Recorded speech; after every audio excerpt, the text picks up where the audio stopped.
കാര്യം എന്തുവായി കാണിച്ചു വെച്ചേക്കുന്നേ? അതൊക്കെ ഞാൻ വൃത്തിയാക്കിക്കോളാം. പിന്നെ ഇപ്പൊ അങ്ങോട്ട് വൃത്തിയാക്കും. ആ ബുക്കും ഇട്ട ഡ്രസ്സും സ്കൂൾ ബാഗും പേപ്പർ എല്ലാം വലിച്ചു വായ ബെഡിലിട്ടേക്കുക. ഒരു വൃത്തി എന്ന് പറഞ്ഞ സാധനം എനിക്ക് അറിയത്തിരി. എത്ര പേരാ റൂം യൂസ് ചെയ്യുന്നത്? അപ്പൊ അത്രയൊക്കെ വൃത്തി കാണത്തുള്ളൂ. ഓ, നീ ഒറ്റക്കാരെങ്കിൽ ഇപ്പൊ അങ്ങ് ഫുള്ള് വൃത്തിയൊക്കെ അങ്ങ് വെച്ചാനല്ലേ? ചേച്ചി എന്തിനാ എന്റെ കൈ പിടിച്ചിരിച്ചേ? എനിക്ക് നന്നായിട്ട് വേദനെടുത്തു കേട്ടാ. കൈ പിടിച്ച് ആര് തിരിച്ച്? ഇവിടെ നിന്ന് പിടിച്ച് ഇപ്പഴത്തേക്ക് ഒന്ന് നിർത്തി. തൊട്ടും കൂടി ഇല്ല അതിനാണ് കിടന്ന് ബഹളം വെച്ചോണ്ടിരുന്നത്. അങ്ങനെ ഒന്നും അല്ല ചേച്ചി ചെയ്തത്. ഇങ്ങനെയാ.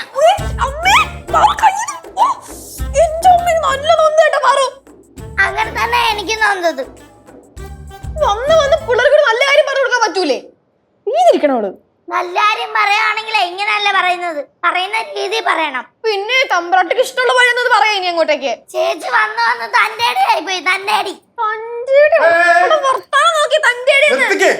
എന്ത് ബഹളം ഇത്? ചന്തയോ? ശിവ, നിനക്കെങ്കിലും ഒന്നും മര്യാദക്ക് ഇരുന്നൂടെ?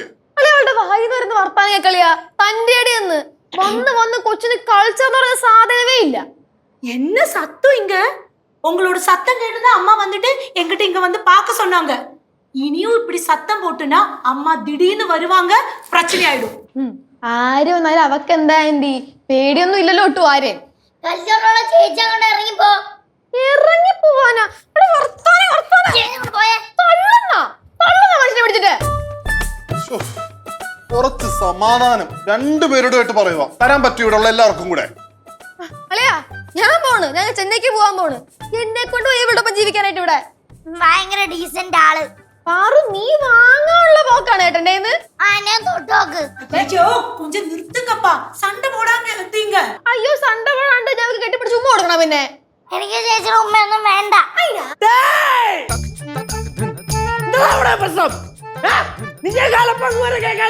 എന്റെ പൊന്ന് കിഴങ്ങി, നീ ആദ്യം ഒന്ന് മര്യാദക്ക് പതുക്കെ സംസാരിക്ക്. ഇവരുടെ സംസാരം തന്നെ ഭയങ്കര ഒച്ച കേട്ട് ഇറിറ്റേറ്റ് ആയിട്ട് നിൽക്കുക. ഞാൻ അതേപോലെ ഭ്രാന്തടുത്താണ് പറഞ്ഞത്. അല്ലെങ്കിൽ ഞാൻ ആ ഗേറ്റിന്റെ അവിടെ എത്തിയപ്പോൾ ഇവിടെ ഭയങ്കര അലപ്പ്. ഞാൻ നോക്കുമ്പോൾ അവിടെ വേറൊരു ചേട്ടൻ ഇങ്ങനെ നമ്മുടെ വീടിന്റെ അവിടെ എത്തി നോക്കിട്ട് എൻ്റെ അടുത്ത് പറഞ്ഞു, എന്റെ പൊന്നു മോനെ ആ വീട്ടിലോട്ടൊന്നും കയറി ചെല്ലല്ലേ, ഏതോ അലവലാദികൾ താമസിക്കുന്ന വീടാണെന്ന്. അങ്ങനെ പറഞ്ഞു? ആ, ഇതൊക്കെ പറയാൻ നീ ആരാണാ? അയ്യോ, ഞാൻ ഒരു വഴി നോക്കാം മക്കളെ. എങ്കിൽ പിന്നെ ആ വഴിക്ക് പൊക്കൂടെ. എന്തിനാണ് ഇങ്ങോട്ട് കെട്ടിയെടുത്തത്? വഴിക്ക് പോയമാര് മൊത്തം ഗേറ്റിന്റെ അവിടെ നിൽപ്പുണ്ട്. ഇത് പോടാ. ചേട്ടാ, ചേച്ചി പറഞ്ഞതൊക്കെ കേട്ടായിരുന്നോ? ആടി, നാട്ടുകാർ മൊത്തം കേട്ട്. അതല്ല, ശിവചേച്ചി പറയാ നമ്മുടെ റൂം പട്ടിക്കൂടാന്ന്.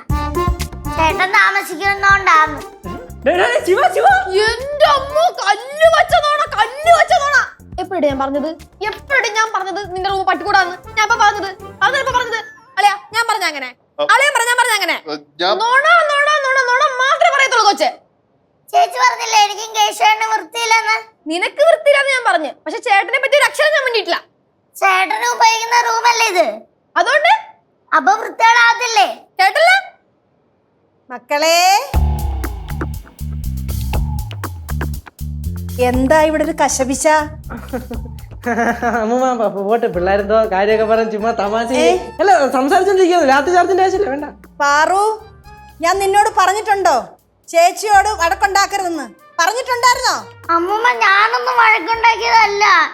ശിവചേച്ചി എന്റെ തലയ്ക്കോട്ട് കേറാൻ വന്നത്. അമ്മൂമ്മ, അമ്മൂമ്മ കേക്കമ്മൂമ്മ, ഇവള് വാ തുറന്ന നോണ അമ്മൂമ്മ പറയണത്. വാ തുറന്ന നോണ. അതെങ്ങനാ? പണ്ട് തൊട്ടേതാണല്ലോ ശീലം. എനിക്ക് കൾച്ചർ ഇല്ല. Paru, I've seen many kids in my life, good ones and bad ones, but you are the worst I've seen. Such a pity.